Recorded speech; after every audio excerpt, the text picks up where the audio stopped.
Yeah. Oh. I know them niggas looking so important on the show now.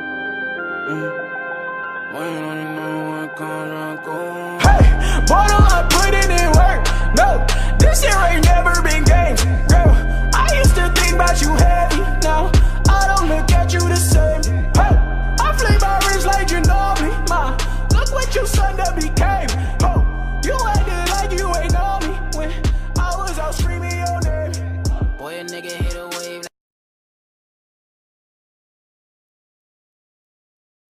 So, your boy Lionhead Fitness here. So, like I told y'all, Gym Talk was going to be coming here pretty soon. This is officially episode number 1. So, I'm here with my boy Josh here. He's been in the powerlifting game for how long? I'll be going on 6 years come December. 6 years. So, what this discussion is going to be, and every single one of these are going to be slightly different from the next. This one, first and foremost, is basically just a strength sports specific discussion. We're going to be talking about everything from the goods, the bads, the uglies, and then we're going to squash a couple of myths when it comes to strength sports, like, clean strength versus dirty strength, sports enhancements versus non, and we're pretty much going to get the whole shebang from Josh. I mean, he's been around the powerlifting game, like he said, 6 years. We're going to get some background on him, see what got him into powerlifting. And then, like I told y'all before, this discussion is literally just going to be as is.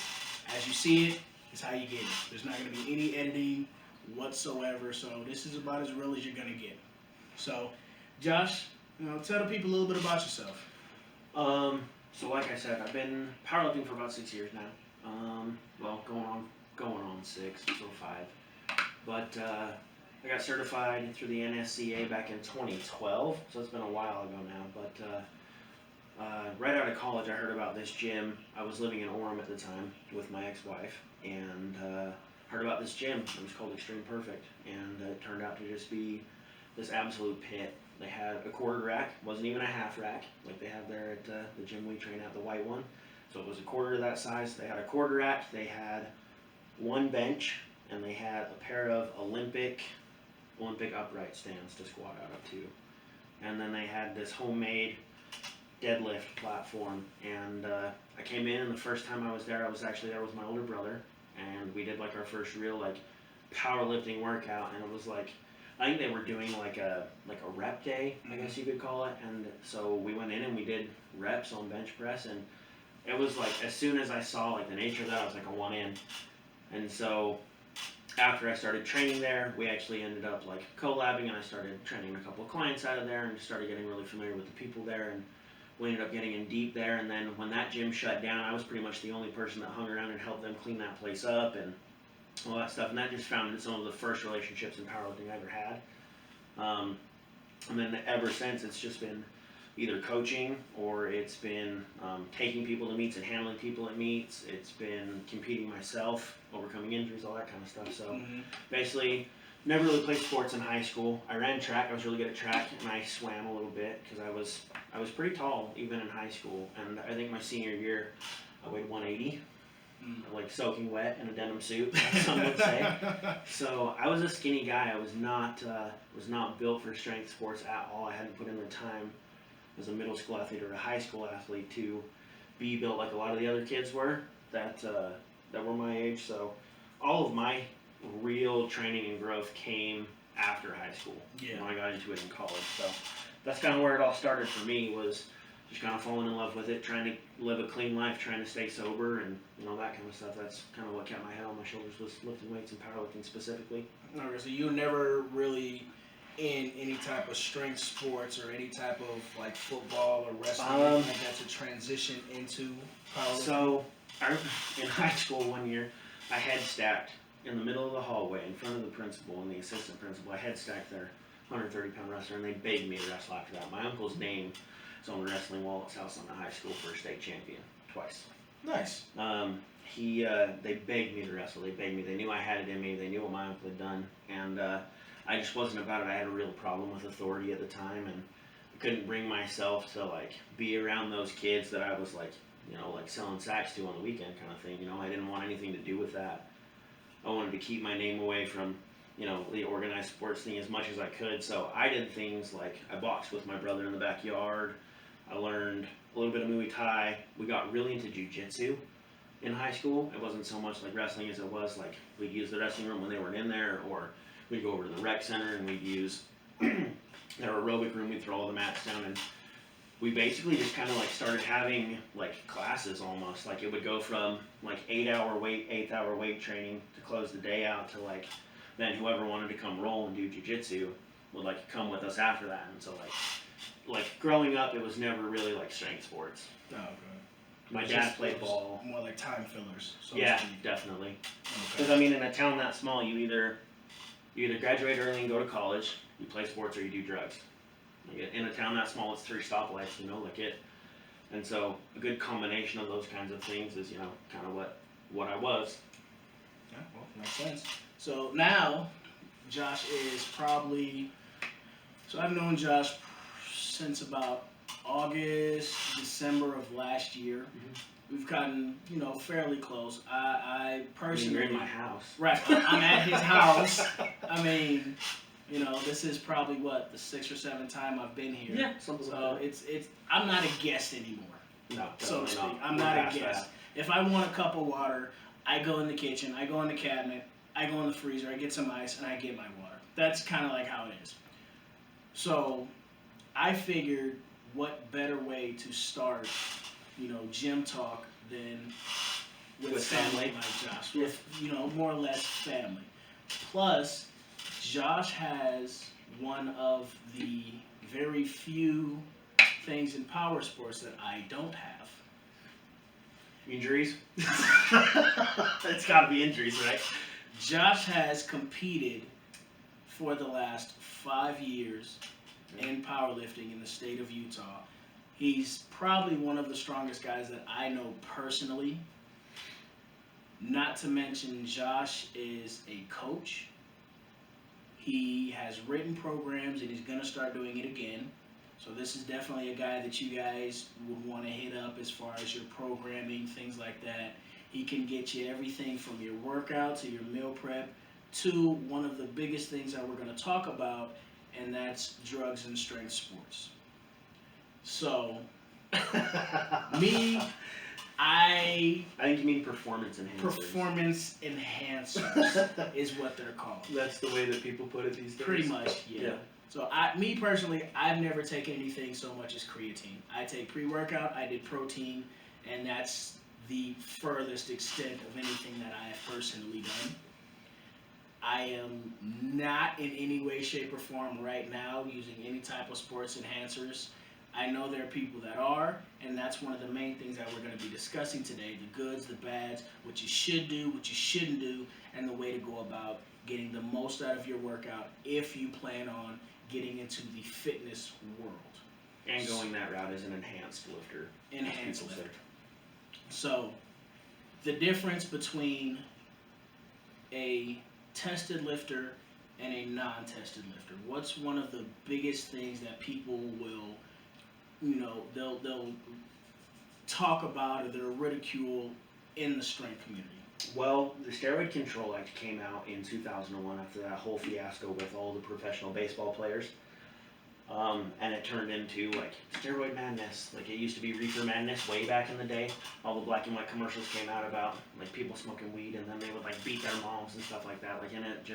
So the Steroid Control Act came out back in 2001, and it basically did nothing but make everyday athletes and Olympic athletes felons. It's now a felon. It's a felony to not have a prescription for your performance enhancers. So like, I guess to get back to the root of the question, the biggest differences you'll see between like tested meats and non-tested meats. I think a lot of people, if you look at tested meats, just because you compete in a tested meat doesn't necessarily mean that you're drug-free. Mm-hmm. It means you know how to pass a drug test. If you look at people who are top tier in almost any strength sport, NFL, NBA, lacrosse, rugby, whatever you want to call it, all of those guys are on some kind of performance enhancer. It just depends whether or not they can pass a drug test. Mm-hmm. One of the pitfalls that a lot of green lifters fall into, like myself. Like, and going forward, like in this video, I will say that all of the statements that I make are based solely on my experiences. It's got nothing to do with anyone I learned from or any of the people I'm affiliated with. Like, full disclosure, these are just, I'm not a doctor. What was the first thing I told you? I was like, go see your doctor. Yeah. I was like, go get your blood levels tested and figure out what your doctor says. It's the first thing I tell almost anybody when they hit me up. They're like, hey, do you think I should? Right? Like, I stop them right there. I'm like, well, how old are you? What are your environmental factors? What's your stress level? What do you do for work? What's your activity level? And I'm like, if you haven't gone and seen your doctor yet, go see your primary care physician. Right. Get your blood work done. All that kind of stuff. Because it just, like, it alleviates that weird conversation of being like, yeah, man, you should totally get on gear. Like, I don't want to be that guy. You don't want me to be that guy. And I, like, your gym doesn't want you to be that guy either. You know what I mean? So I think the biggest difference is mostly just a fear of it, like a misunderstanding or a fear, like, and I think that's the biggest thing a lot of people fall into is there's just this like level of unknown. And anytime that there's unknown, there's going to be a certain level of animosity or fear Right. comes with it. Just a misunderstanding, so to speak. Mm-hmm. So it's kind of like guns. Most people, if you're scared of guns, it's probably because you haven't been educated on them. You're not experienced with them. You don't know how to handle them. Things like that. Mm-hmm. So I would imagine, sports enhancement is pretty much the same thing. Like we see NFL players, we see NBA players, we see baseball players. Everybody's getting, caught with something, at least at that elite level. Yep. Now, one of the things with strength sports is they have a specific category for those type of lifters. So me, I compete in tested meets. However, there is a meet that I am going to compete in that is a non-tested meet. So Strength X, right? Strength X. So November. Strength X in November is a non-tested meet, and that's one of the ones I will be competing in. And I will be going against one of the strongest names at 220 pounds in the state of Utah. It's gonna be fucking biblical. This guy's name is Jake Benson. Strong as shit, just complete fucking animal. And polite as hell, like just a solid dude. Just all around. I don't have a bad good word dude. to say about Like, him, honestly. He's probably, and I've seen his workout videos. I've seen him, just out and about. I've conversed with him. I talked to him a little bit at FitCon. He's all around. He's just a genuine guy. And the type of guy that, like, if you hit him up tomorrow and you asked him about training, he would totally message you back. Yeah. Like, the dude's got, like, one of the largest followings on social media I've seen in a fat minute. And, like, 100%, like, if you messaged him, you're like, hey, man, I got a question about something. You got him? And he'd be like, yeah, what's up? Yeah. Like, which is what it's about, right? Like, you live, learn, and Yeah. pass on. Elite FTS has it figured out for sure. Yeah. So, now, the biggest misconception that most people have about steroids or sports enhancement is it's a single type. Is it a single type, or are there multiple different? Oh, there's all sorts of different levels of performance enhancing drugs, like starting out with something like TRT. How many people do you talk to nowadays that you're like, oh yeah, they're like, I'm on TRT, which testosterone replacement therapy is, you're taking testosterone. Whether it's topicals have kind of gone away. They used to have those infomercials for like you could put it on your armpits. There's a lot of like nerve receptors in your armpits. Like that used to be a thing. I used to do topicals for a while. I find that the acne is usually a lot worse on topicals, so I kind of steer away from that. But yes, there's multiple different types.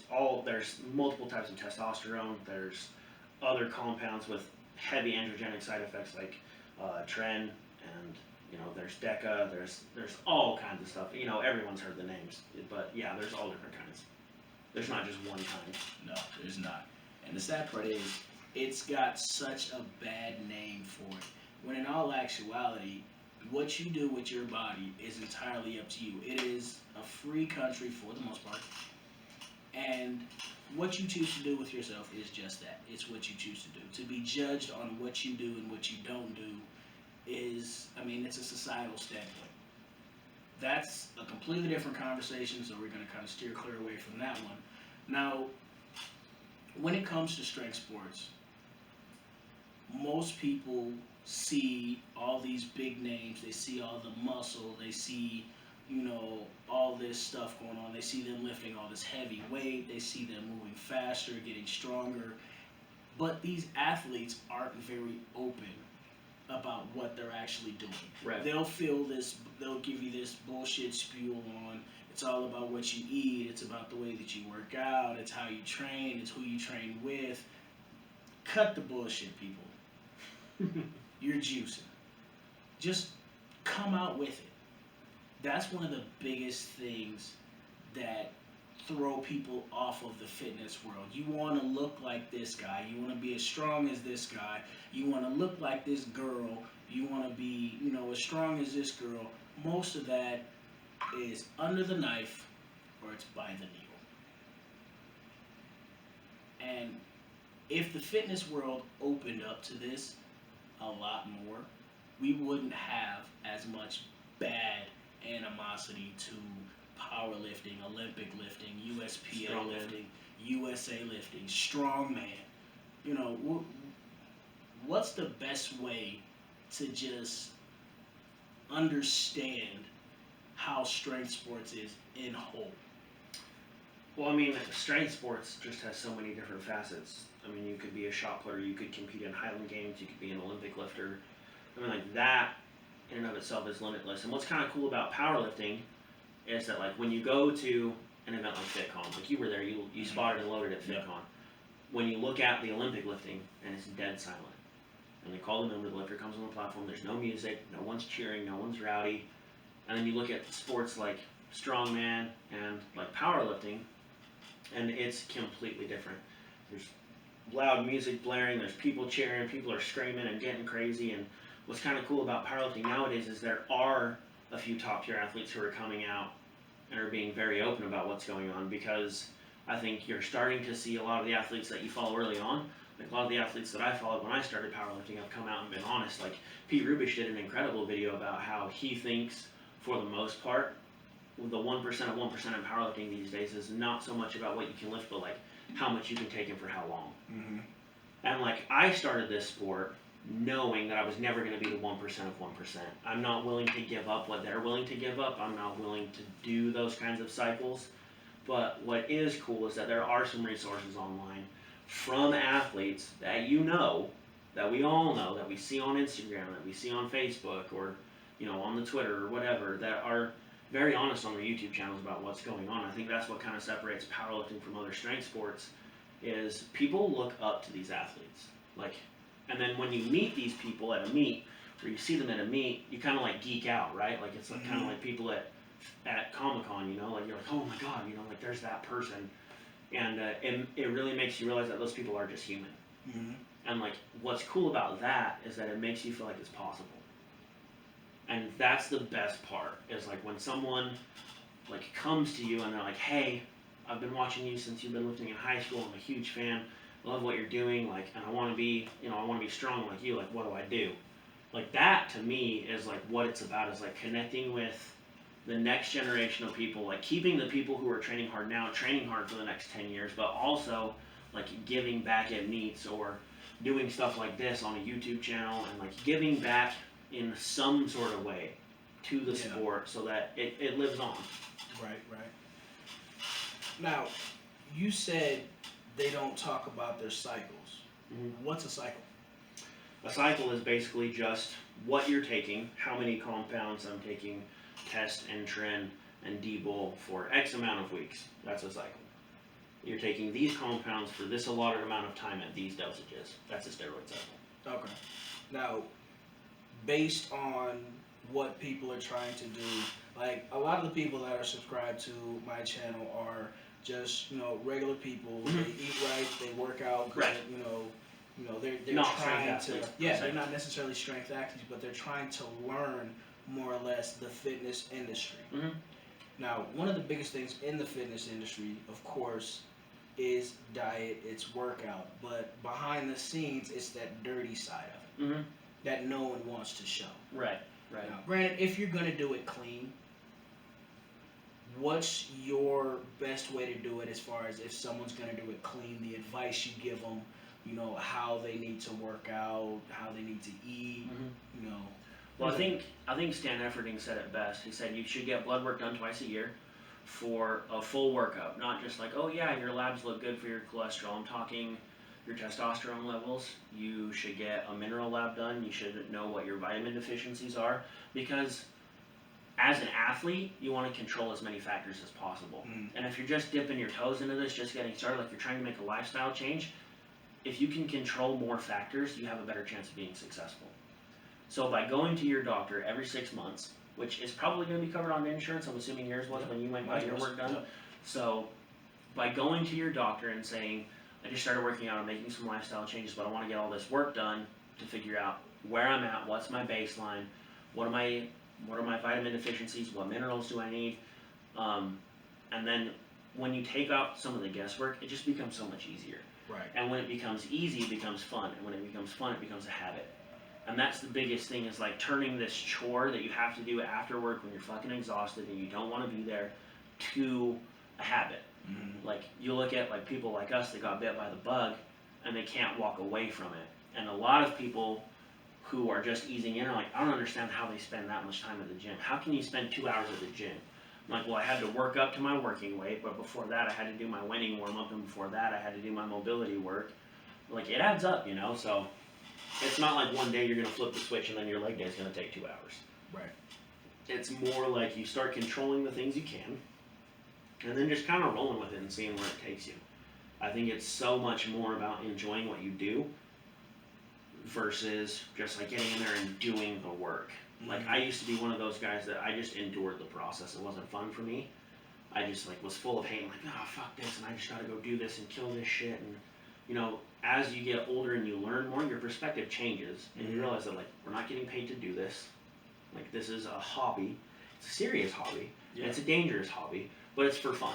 Right. And it should be fun. Your meets should be fun, your training should be fun, you should be able to goof off, you know, all that kind of stuff, regardless of how serious you take it. Yeah, yeah. Now, for the newbies who are coming into this, as far as like, they're not gonna do a 2-hour workout. No one's that insane from jump. Right.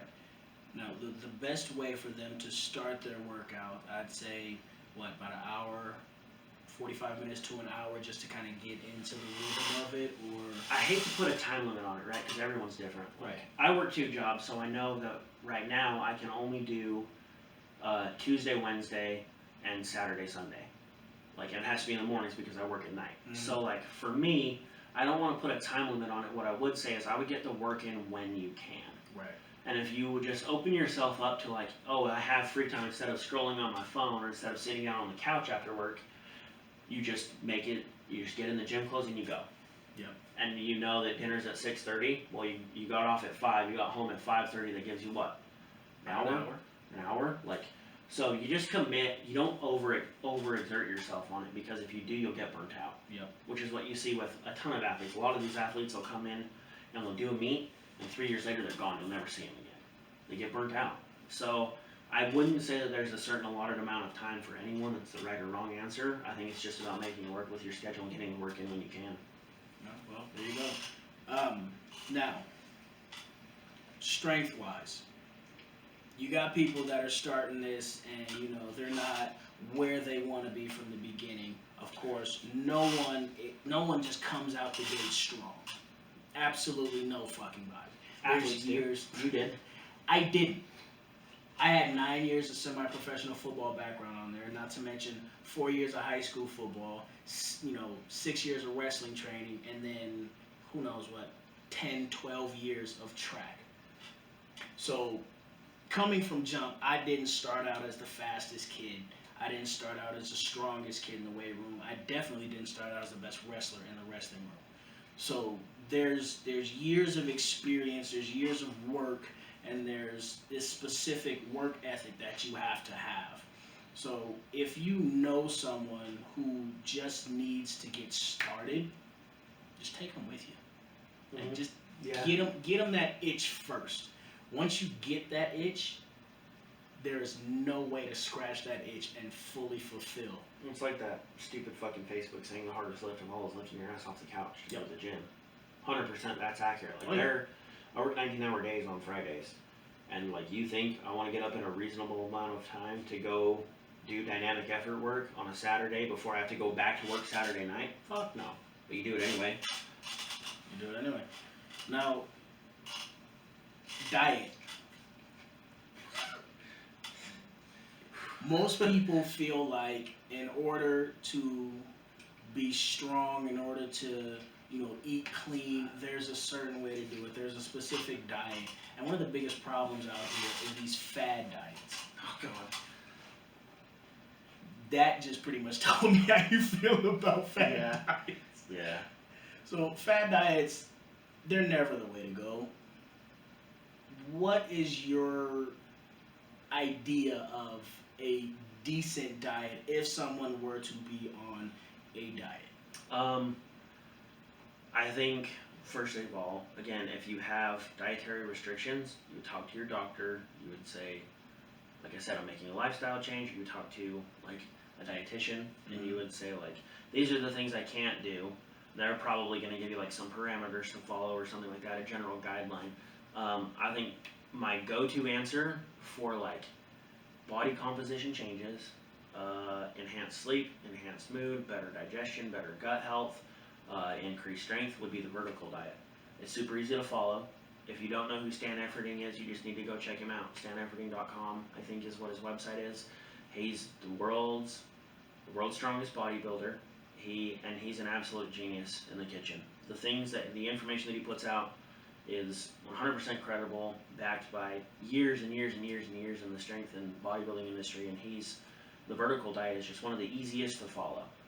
It's taking readily available macronutrients that your body needs and pairing it with micronutrients that are easy to eat. Mm-hmm. That way it optimizes your digestion, you get the most out of the nutrients that you're eating. Pretty simple. So my go-to answer is look up Stan Efferding and try the vertical diet. There you go, Stan Efferding. So we've pretty much covered sports enhancement for the most part. And I don't want to go too much into sports enhancement because sports enhancement is one of those things where, one, in most things, it's illegal. But, I mean, what's really illegal? Collecting rainwater is illegal, so who the fuck really cares? Right. Now, one of the main points of this whole, gym talk session is more or less for you guys to see, if you see a guy like this in the gym, big as shit, squatting 700 plus pounds, and you want to talk to him, pick their brain. Because the best thing you can do instead of guessing what to do your research, have someone in your corner who knows what the fuck they're doing to help you along with your research. Preferably not someone that has DM me for coaching in their Instagram bio, like click here for this $20 program. Stay away from those guys. It's a fucking sham. Don't do programming unless you're 100% serious. Dave Tate just put out an article actually about Instagram coaches or like online coaches these days, and he said the first thing you should do is ask for credentials. Yeah. Because they're gonna be like, well, I like didn't go to college, but I ran track. So you're like, well, like, what the fuck, man? Like, what am I paying you for then? Exactly. They're gonna sell you something that they've already given to 200 people. It's the same program for everybody, and everyone's different. Everyone has different needs. Like if you're quad dominant, or if you're hamstring dominant, like all of that kind of shit. So like, so one thing I would say is be careful about like coaches and online coaches and programming. Ask for credentials. Look at that person, figure out who they are, talk to the other athletes if they have other athletes. Like that's my biggest thing is be careful about who you spend your money with because you never know. Now these online workouts that everybody's putting out, people will go and they'll download this simple template for a workout and they'll put in their own weights or they'll just use the template as an example. Now, is that a yay or a nay? Again, I think it depends on the source. I think there are a couple of Insta-famous people that are worth looking into. I mean, like, honestly, it's all about the source. Do I think that fad diets and training templates are super common on social media these days? Absolutely. Do I think that all of them are garbage? Probably not. It might work for a lot of people, and as far as like... And that whole process goes the same with you physique athletes. If you're going for a certain look, you want the abs, the pecs, the traps, the biceps, the obliques, find your workout, find the method, and fucking do it. If it says 4 fucking days, God damn it, get your ass in there 4 fucking days. I don't care if it's Sunday, Tuesday, Thursday, and Saturday. Yeah. I don't care if it's Monday through Thursday, if it's Tuesday through Friday, Wednesday through Saturday. Get your workout in and get it done. And don't, the biggest thing too, like one of the biggest pitfalls I see with anyone trying to like jump into fitness or strength sports is they commit to too much and then they fail. Mm-hmm. And they get like discouraged from that. So like don't overcommit yourself. If you know, oh shit, like I gotta work 90 hours this week, 80 hours this week, you're like, oh, shit, like I'm probably only gonna have time to do 1 session. That's fine as long as you go and do it. And make it productive. Mm-hmm. If you can only do 1 time a week, hit the stuff you know you suck at. It's gonna make you better. So like the biggest thing is just like don't overcommit yourself, find a good source, find a method, get your diet on point, use the resources that are out there. There are some really good resources out there. We're in the day of technology. You can ask Google anything and it'll fucking tell you. Yep. Like so the bottom line is that there's like what's cool is that like there's no excuse for laziness at this point. No. All of the resources are at your fingertips on your smartphone. While you're scroll on something helpful and learn about macronutrients. Or scroll on a new program that like you want to try once you finish your first one, like, you know, that kind of thing. It's just about time. It's about prioritizing your time in a way that works for you Mm-hmm. and doesn't affect your home life. So, get off of World Star. Get off of BET. World Star. Get off of MTV if it even exists anymore. I don't even fucking It know. does. It does? It's a thing. That's on Seriously? cable. Yeah. It's still on cable. It's on cable, What the man. fuck is on MTV anymore? Nothing. I don't know. What the fuck? It's on there though. Okay. Basically, if you're wanting to get into the world of fitness, if you want to compete, whether you're competing or you just want to look fucking good, you want a Or summer just body, change your life, have or- a better quality of life, or if you sleep just better want at to live night. a healthier lifestyle. There's no better way to do it than, in all honesty, get in the gym. I don't care if you're going in there for 30 minutes getting cardio, doing abs, and doing a little bit of something. You're starting. Mhm. The hardest part of any workout is going into the gym.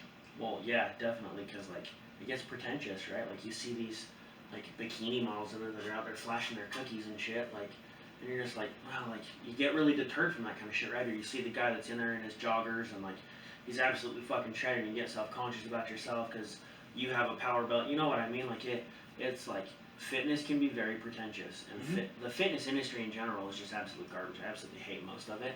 I think pretty much almost all supplements are bullshit. I think you can get almost everything you need from food. Yeah. And you supplement the things that, once you do your blood work from your doctor, you supplement those things with the few vitamins or minerals that you need. Mm-hmm. But again, macronutrients first. It's really easy to get deterred. Like, you won't catch me going to bodybuilding shows. You're not gonna catch me like working with physique athletes. It's just not. It's not something I can relate to. The dudes with California blonde hair and bleach white teeth, it just doesn't speak to me. It never has. Right. Like training in the dirty gyms, like with bad equipment or the old equipment, and beating the guy at the meet the day of, even though he trained at a Vasa that has all this super nice equipment. Right. It's like that's what it's about. It's like the level of commitment that you're willing to put forth. Yeah. I mean, what it basically boils down to: learn yourself by going to the doctor, get everything done that you need to get done. Most insurances will cover a preventative checkup. Mhm. Your preventative checkups, they're going to do your blood work. They'll let you know what you're lacking. They'll let you know what you need to do. If you need to, go to a blood specialist where they're going to specialize in. You can order them online. You can It's get also on Stand Up for Dave's website. your blood chemicals, Mhm. all your minerals, your nutrition values, what you need, what you don't need, what you have too much of, what you don't have enough of. And then once you figure that out, then that's when you start to fine-tune your diet. You start to fine-tune your exercise. You start to fine-tune your vitamins that you take in the morning, your fish oils, your multivitamins, if that's what you choose. I don't do multivitamins because it's all bullshit. Expensive pee. Expensive pee, pretty much. And Most then supplements are bullshit. just, if you do the legwork, there's nothing that you can't do when it comes to fitness. In all honesty, your research is key. I'm not going to tell you, oh, you need to do this, you need to do that, you need to not do this. No. Do your own research. Only thing I'm doing with this channel is more or less a guide. It's not to tell you how to do things. It's not to tell you how not to do things. It's to guide you in a specific direction based on what you're trying to do. How you get there is entirely up to you. If you want to go the clean route, you want to eat clean, work out. Start that way. I don't recommend anyone do the things that I do. Don't. And I will never, ever, people ask me all the time, they're like, hey, so, you know, like, do you know about steroids? And I'm like, yeah. And they're like, well, should I do them? And I'm like, well, like, if you're asking me if you should be steroids, you obviously haven't done enough research yourself to, like, be confident in the decision that you're making. So, like, my answer is, like, go to your doctor, figure out if you're low T. If you are, like, get your TRT, and then, like, if you want to add something from there, like, you're a grown-ass person, do what you want, you know, that kind of thing. But, like, do the work, do the research. Yep. Don't ask the gym bro if you should get on gear because he's going to tell you yes. He's going to tell you yeah, and then he's going to fuck you over, and then next thing you know, you won't be able to stand up straight because you're going to be taking all this shit. You're going to fuck up your back. You're going to fuck up your kidneys. You're going to fuck up your liver, and you won't live past 40. I'm probably going to live past 40. No, you're not. You're not going to live past 40. Fuck. Shit, I'll be lucky if I lived past 40. Oh, you'll be fine. I'll be fine. You're going to be one of those dudes that's like 100 years old, drinking whiskey and smoking cigars. And like, I'll it's what kept me young. Alright, I'll be fine. But, so, ladies and gentlemen, this is episode number 1 of Gym Talk. There will be many more to come. Please follow me on Instagram at @LionheadFitness. If you have anything that you want us to discuss, because depending on the topics that you bring to me, is going to depend on who I bring onto the channel. So we're going to have everybody from, you know, coaches, nutritionists, strongmen, powerlifters, bodybuilders. We're going to have the entire plethora as far as from the strength or athlete community. I'm going to have a couple of former football players that I played with, you know, in semi-pro. So you'll get a plethora of opinions. You'll get a plethora of, you know, options, backgrounds, experience, advice. You know, I'm not gonna solidify this to strictly powerlifting because I'm not strictly powerlifting. That's just what it is. My workouts. Right now, I am powerlifting. Yeah, you're doing a meet, right? And then my another meet. background. Yeah, I've got 2 meets. That sounds like powerlifting to me. I've got 2 more meets this year, and then it's just gonna be 3 meets a year spread out over the 12 months. So it's gonna be a lot of stuff going on. So, like I said, you'll be seeing Josh a lot. You'll be seeing him in not only my workouts, but we'll also have a few more episodes with Josh when it comes to Gym Talk. So if you guys have anything that you want to talk about, anything that you want to discuss, anything you want to learn, you know, like I said, comment on the YouTube page, Lionhead Fitness, or you can comment or message me on my Instagram at Lionhead Fitness, and we'll definitely get an episode for you. Peace out. See you guys on the platform.